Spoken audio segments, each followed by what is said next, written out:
BFM Business, tout pour investir.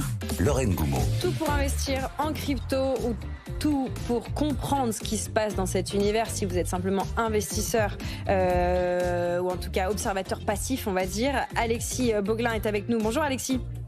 Bonjour. Vous êtes directeur des opérations chez Crypcool. On parle avec vous d'une actualité bien franco-française. Il se passe en ce moment du côté de l'Assemblée nationale l'examen d'un texte qui va concerner les investisseurs crypto, notamment ceux qui nous écoutent, qui se sont peut-être vus fermer leurs comptes de manière abusive. Racontez-nous ça.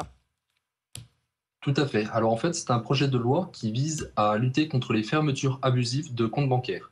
C'est-à-dire que les établissements de crédit auront l'obligation d'informer le client en cas d'une décision de fermeture et de motiver leur décision, notamment en rendant interdit toute fermeture pour des motifs non fondés.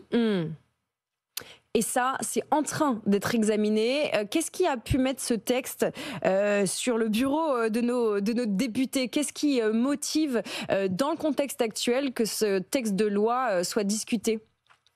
Alors, il s'agit à la base ça fait d'un plutôt texte de loi pensé pour les populations rurales qui peuvent être victimes de fermetures abusives et où l'offre bancaire est relativement limitée.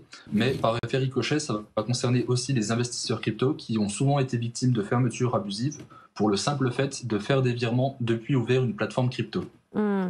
On pense évidemment à des plateformes qui ne sont pas françaises, qui ne sont pas d'ailleurs forcément européennes. Est-ce que c'est une volonté, de donner plus de garanties finalement aux gens qui choisissent d'investir en crypto? C'est bien ça. En fait, les investisseurs ne pourront plus avoir leur compte qui est fermé pour le simple motif d'avoir investi dans les cryptos, même si cela reste possible si les banques notamment ont des soupçons de blanchiment d'argent ou de financement du terrorisme. Mais ça, du coup, ça implique un signalement et un autre type de démarche que simplement une fermeture nette et sèche. C'est bien ça. Et dans ce cas précis, en fait, la banque n'a même pas motivé son motif, étant donné qu'elle ne peut pas communiquer ces motifs-là aux clients. Ce projet de loi est en ce moment examiné par la commission de finances de l'Assemblée nationale. Quel est l'horizon d'adoption? Quand est-ce que ça pourrait être effectif? Il est actuellement étudié et devrait être adopté dans le mois. Donc on devrait voir très prochainement une application de ce texte de loi.